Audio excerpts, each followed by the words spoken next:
Salut à vous. Aujourd'hui une vidéo un peu différente de d'habitude. On va pas faire une vidéo où je vous explique tout de A à Z, mais je vais vous montrer des points de détail du chantier pour qu'on puisse voir comment ça avance.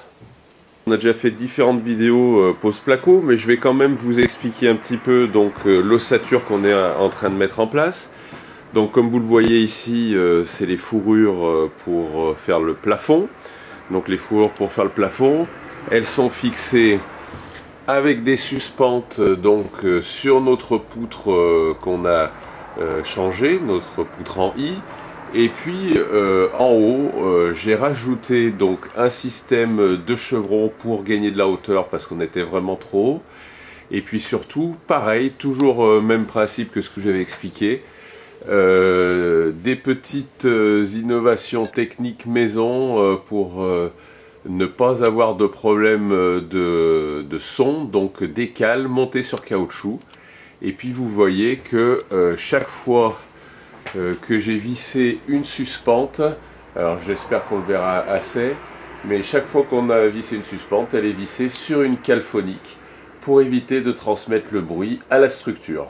La jonction donc des fourrures avec la cloison se fait sur une cornière, comme on le voit ici. On a donc nos montants, nos rails en bas bien sûr et en haut.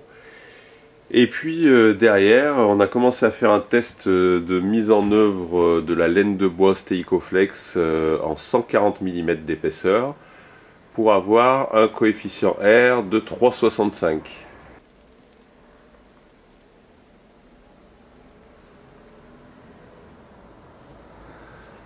Pour faire notre isolation sur le plafond suspendu, on a choisi de mettre un matériau relativement léger pour éviter d'alourdir le plafond, puisqu'il va quand même déjà y avoir les plaques de placo. Donc on ne mettra pas de la laine de bois et on est en train de réfléchir à quel isolant on va sélectionner. Pour la partie salle de bain qui sera à côté de la chambre, une bonne façon de se rendre compte de l'implantation, c'est tout simplement de dessiner par terre pour avoir une bonne visualisation des emplacements qu'auront ensuite cloisons, douches, WC et autres. Ça va vous permettre aussi de préparer les descentes et les arrivées d'eau. Alors, depuis la dernière fois, comme vous le voyez, on a bien avancé l'isolation. Et puis, la structure est quasiment finie pour poser le placo, avec une petite spécificité que je vous montrerai plus tard, un décroché de plafond pour donner un volume un peu sympa. On a commencé aussi à passer l'électricité, les gaines qui sont en attente. Alors comme le chantier est très inaccessible en hauteur, qu'on n'a qu'une petite fenêtre et un escalier dans lequel les plaques ne passaient pas, on a fait le choix de prendre des plaques 600 par 250 par 2500 pardon, donc des plaques qui font la moitié des plaques de plâtre habituelles, et on les a montées grâce à un système que je vais vous présenter. Alors voilà donc le monte matériaux maison, comme vous le voyez donc fait sur une échelle de 5 mètres sur des chevrons, et puis accroché donc avec un système de moteur électrique, de palan. Ce palan électrique donc on a fixé sous le monte-charge dans l'axe et qui permet donc avec un renvoi de poulie de tirer la charge. Alors depuis la dernière fois, vous voyez qu'on a avancé, on a commencé donc à poser le placo. Pensez bien à faire vos passages pour les interrupteurs et les prises. Et puis ensuite, on va vous montrer un peu le tour de la pièce. Donc pensez aussi à bien poser vos plaques bien droites à bord mince à chaque fois pour faire les joints. Les plaques sont posées à chaque fois par terre sur des cales, donc ça veut dire qu'elles ne touchent pas le sol, et puis elles sont sur des cales phoniques, toujours pareil, pour limiter tout impact de bruit. On a commencé à faire nos habillages placards, l'isolation viendra après, bien sûr, puisqu'on ne va pas laisser des placards non isolés.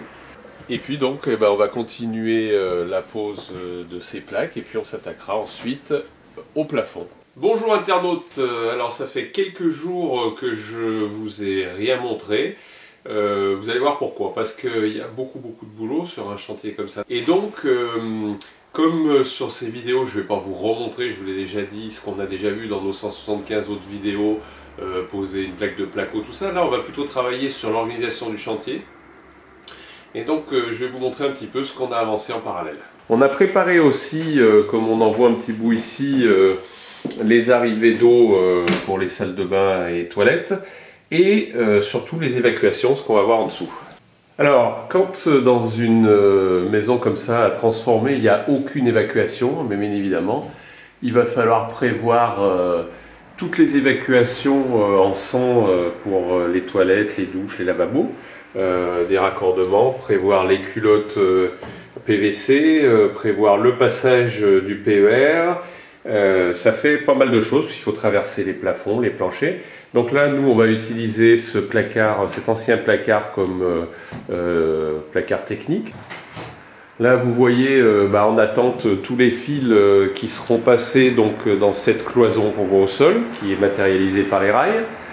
On voit également qu'on a des éclairages en attente, des prises, tout ça. Donc on avait fait un essai de poser une plaque au mur pour voir un petit peu ce que ça donnait.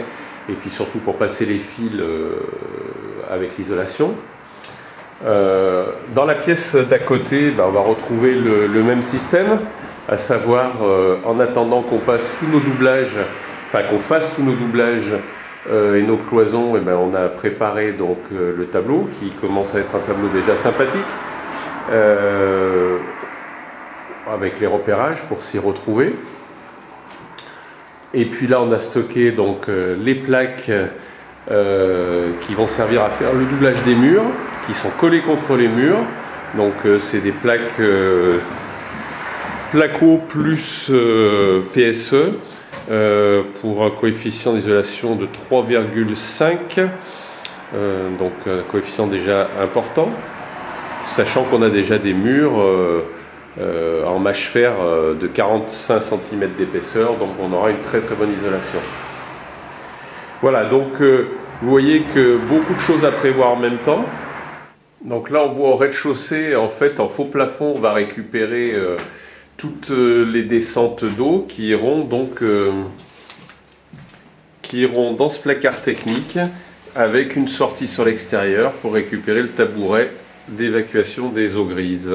Donc voilà l'état d'avancement du chantier aujourd'hui. Alors, je pense qu'une des grosses difficultés sur un chantier de rénovation comme ça, c'est d'arriver à prévoir les différents postes dans l'ordre, à savoir, il ne faut pas bien évidemment oublier des choses si vous n'avez pas passé vos fils et que vous fermez vos cloisons, que vous plaquez, forcément derrière les fils pour les faire passer, ça va être compliqué. Donc il faut à la fois prévoir dans le bon ordre. Il faut s'attaquer à plusieurs choses à la fois, puisque quand vous allez avancer, vous allez vous rendre compte que si vous n'avez pas prévu vos évacuations, vous n'avez pas vos adductions par exemple, pour plaquer pareil, vous allez avoir des problèmes, parce que sinon les tuyaux seront apparents, ce qui ne va pas être beau. Il faut donc à la fois se disperser sur le chantier en faisant plusieurs choses, et à la fois il ne faut pas se laisser entraîner justement dans une multitude de petites choses où on ne voit plus où on va, on s'épuise. Donc il faut rester vraiment concentré sur un fil conducteur. Le fil conducteur, il y en a plein de façons de travailler. J'ai absolument pas la bonne façon de travailler. Moi j'ai la façon de travailler qui me convient. Moi ce que j'aime bien faire, c'est partir du haut de la maison. M'assurer que l'étanchéité du toit est parfaite. Ensuite, quand on redescend, l'isolation, enfin travailler sur les pièces du haut. Sur les pièces du haut, on va dans un premier temps monter les ossatures si vous travaillez avec de l'ossature. Si ce n'est pas de l'ossature, c'est un autre mode constructif, mais commencez à monter les ossatures. Une fois que les ossatures sont montées, ça va nous permettre de passer derrière ou à travers ou devant, selon votre choix, toute l'électricité. Si c'est une chambre qui n'a pas de point d'eau, ça vous facilite déjà les choses. Ensuite, une fois que vous avez posé votre câblage électrique, vous allez pouvoir poser l'isolant, ou l'isolant et les câbles électriques, ça dépend. Une fois que vous allez faire ça, si tout est préparé, que le sol est fait aussi, vous allez pouvoir plaquer vos murs. Une fois que vous avez plaqué vos murs, vous allez pouvoir vous attaquer au plafond. Le plafond, vous allez faire soit l'isolation s'il y en a besoin, soit l'habillage, souvent c'est les deux. Vous avez une pièce qui est déjà bien avancée. Ensuite, il faut penser, bien évidemment, aux points d'eau. Les points d'eau, ça demande plusieurs choses. Ça demande déjà de prévoir les arrivées d'eau et les évacuations. Arrivées d'eau, évacuation, est-ce que vous allez pouvoir les passer au même endroit? Comment vous allez les faire passer? Si vous avez des toilettes à plusieurs endroits dans les maisons, il faut penser que les descentes en sang, ça prend de la place. Par où vous allez les faire passer? Comment vous allez collecter tout ça à l'extérieur, puisqu'il faut qu'il y ait un moment où vous ayez un endroit, toutes ces eaux collectées qui se retrouvent plus haut que votre tabouret ou votre tout à l'égout, puisque si vous êtes plus bas, il va falloir relever, c'est très compliqué. Donc comment vous allez faire pour être plus haut?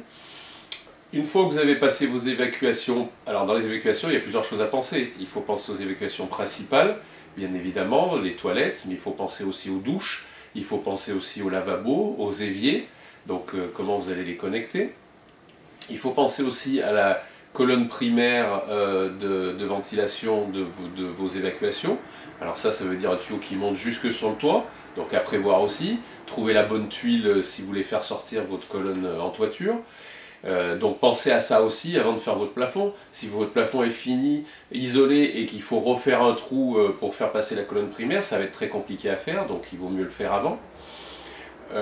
Une fois que vous avez donc vos évacuations, l'adduction d'eau, c'est-à-dire comment vous allez répartir l'eau dans la maison là où il y en a besoin.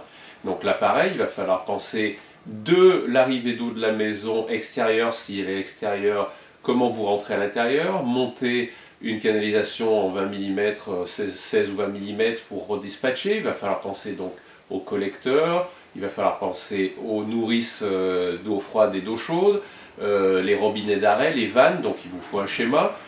Donc tout ça, c'est des choses à faire en même temps, avec parfois des choses qui se greffent sur le chantier que vous n'auriez pas envie de faire à ce moment-là, mais qu'il faut faire. Donc pensez à tout ça pour ne pas avoir à refaire des choses derrière. Et puis une fois que vous êtes organisé comme ça, et bien les choses se mettent en place tranquillement.